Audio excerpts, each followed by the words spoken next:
എല്ലാവർക്കും നമസ്കാരം. യുണീക്ക് കോർണറിലേക്ക് വീണ്ടും സ്വാഗതം.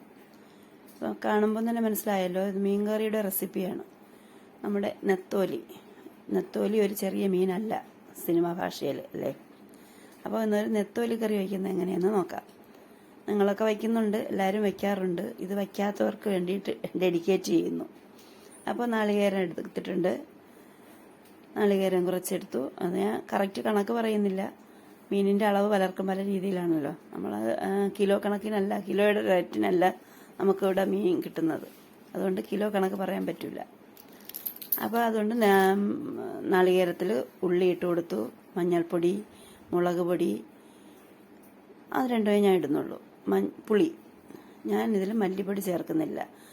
വറുക്കാത്ത പച്ചമുളക് പൊടിയാണ് ഇട്ടിരിക്കുന്നത്. അത് ഒന്ന് അരച്ചു. എന്നിട്ട് കുറച്ച് വെള്ളം കൂടെ ചേർത്ത് കറിവേപ്പിലയും കൂടെ ഇട്ട് ഒന്നും കൂടെ നല്ലതുപോലെ അരച്ചെടുക്കാം. അപ്പം മല്ലിപ്പൊടി ചേർക്കാത്ത നെത്തോലി കറിയാണ് വയ്ക്കുന്നത്. അപ്പോൾ ഇനി നമുക്ക് അത് ഇനി ഇത് അരച്ചെടുത്തിട്ടുണ്ട്. ഇനി അത് മീനിലോട്ട് ചേർത്ത് കൊടുക്കാം. ചെറിയ ചാളയുടേതും അയലയുടേതും കൂടെ കുട്ടികളും കൂടെയൊക്കെ അതിനകത്തുണ്ട്. അപ്പോൾ ആ നെത്തോലിയിലോട്ട് നമുക്ക് ഈ അരപ്പിട്ട് കൊടുക്കാം. അരപ്പ് ആ മിക്സിയുടെ ജാറിന്ന് കഴുകി ആ വെള്ളം കൂടെ അതിനകത്തോട്ട് ഒഴിച്ചു കൊടുത്തു. ആവശ്യത്തിന് ഉപ്പിട്ടു. ഇനി നമുക്ക് ഞാൻ കരിവേപ്പില കുറച്ച് അരച്ചിട്ടുണ്ട്, എങ്കിലും കുറച്ച് കരിവേപ്പിലയും കൂടെ ഇട്ട് കൊടുക്കുക. ഞാൻ നാടൻ കറിവേപ്പില ആയതുകൊണ്ടാണ് അത് അരച്ചത്. അല്ലെങ്കിൽ നമ്മൾ ഈ സമയത്ത് ഇട്ട് കൊടുക്കുകയുള്ളൂ.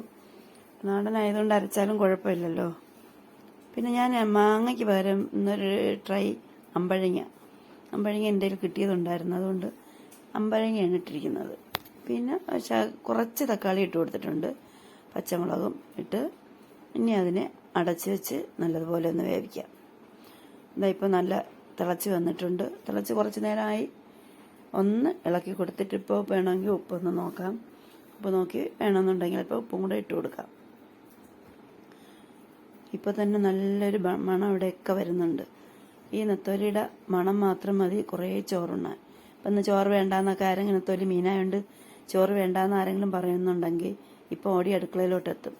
അതുകൊണ്ട് നിങ്ങളെല്ലാവരും ഇതൊന്ന് ട്രൈ ചെയ്ത് നോക്കണം. ഇങ്ങനെ വയ്ക്കുന്നവർക്ക് അറിയാൻ പറ്റും, വയ്ക്കാത്തവരുടെ കാര്യമാണ് ഞാൻ പറയുന്നത്. അപ്പോൾ നമുക്ക് ഈ റെസിപ്പി എല്ലാവർക്കും ഇഷ്ടമായിട്ടുണ്ടെങ്കിൽ എനിക്ക് കമൻ്റായിട്ട് അയയ്ക്കുക.